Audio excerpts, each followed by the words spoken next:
شعبان کی 15ویں شب شب بارات کہلاتی ہے، یعنی وہ رات جس میں مخلوق کو گناہوں سے بری کر دیا جاتا ہے۔ تقریباً 10 صحابہ کرام سے اس رات کے متعلق احادیث منقول ہیں۔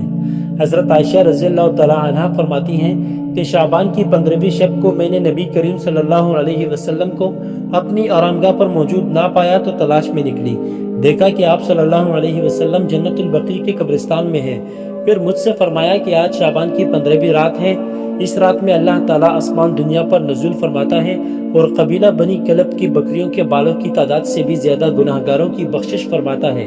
دوسری حدیث میں ہے کہ اس رات میں اس سال پیدا ہونے والے ہر بچے کا نام لکھ دیا جاتا ہے، اس رات میں اس سال مرنے والے ہر آدمی کا نام لکھ دیا جاتا ہے، اس رات میں تمام اعمال اٹھائے جاتے ہیں اور تمہارا رزق اتارا جاتا ہے۔ اس طرح ایک روایت میں ہے کہ اس رات میں تمام مخلوق کی مغفرت کر دی جاتی ہے سوائے 7 اشخاص کے، وہ یہ ہیں: مشرک، والدین کا نافرمان، کینہ پرور، شرابی، قاتل، شلوار کو ٹخنوں سے نیچے لٹکانے والا اور چغل خور۔ ان 7 افراد کی اس عظیم رات میں بھی مغفرت نہیں ہوتی جب تک یہ اپنے جرائم سے توبہ نہ کر لیں۔ حضرت علی رضی اللہ تعالیٰ عنہ سے ایک روایت میں منقول ہے کہ اس رات میں عبادت کیا کرو اور دن میں روزہ رکھا کرو۔ اس رات سورج غروب ہوتے ہی اللہ تعالیٰ اپنے بندوں کی طرف متوجہ ہوتے ہیں اور اعلان ہوتا ہے کہ کون ہے جو گناہوں کی بخشش کروائے، کون ہے جو رزق میں وسعت طلب کرے، کون مصیبت زدہ ہے جو مصیبت سے چھٹکارا حاصل کرنا چاہتا ہو۔ ان احادیث کریمہ صحابہ کرام اور بزرگان دین کے عمل سے ثابت ہوتا ہے کہ اس رات میں 3 کام کرنے کے ہیں: قبرستان جا کر مردوں کے لیے ایصال ثواب اور مغفرت کی دعا کی جائے، لیکن یاد رہے کہ نبی کریم صلی اللہ علیہ وسلم سے ساری حیات مبارکہ میں صرف ایک مرتبہ شب بارات میں جنت البقیع جانا ثابت ہے۔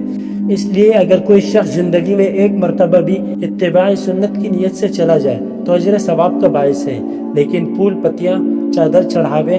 اور چراغاں کا اہتمام کرنا اور ہر سال جانے کو لازم سمجھنا، اس کو شب بارات کے ارکان میں داخل کرنا، یہ ٹھیک نہیں ہے۔ جو چیز نبی کریم صلی اللہ علیہ وسلم سے جس درجے میں ثابت ہے اس کو اسی درجے میں رکھنا چاہیے، اس کا نام اتباع اور دین ہے۔ اس رات میں نوافل، تلاوت، ذکر و اذکار کا اہتمام کرنا۔ اس بارے میں یہ واضح رہے کہ نفل ایک ایسی عبادت ہے جس میں تنہائی مطلوب ہے، یہ خلوت کی عبادت ہے، اس کے ذریعے انسان اللہ تعالیٰ کا قرب حاصل کرتا ہے، لہٰذا نوافل وغیرہ تنہائی میں اپنے گھر میں ادا کر کے اس موقع کو غنیمت جانیں۔ نوافل کی جماعت اور مخصوص طریقہ اپنانا درست نہیں ہے، یہ فضیلت والے راتیں شور و شغب اور میلے اجتماع منعقد کرنے کی راتیں نہیں ہیں، بلکہ گوشے تنہائی میں بیٹھ کر اللہ سے تعلقات استوار کرنے کی قیمتی لمحات ہیں، ان کو ضائع ہونے سے بچائیں۔ دن میں روزہ رکھنا بھی مستحب ہے۔ ایک تو اس بارے میں حضرت علی رضی اللہ تعالیٰ عنہ کی روایت ہے، اور دوسرا یہ کہ نبی کریم صلی اللہ علیہ وسلم ہر ماہ ایام بیض یعنی 13، 14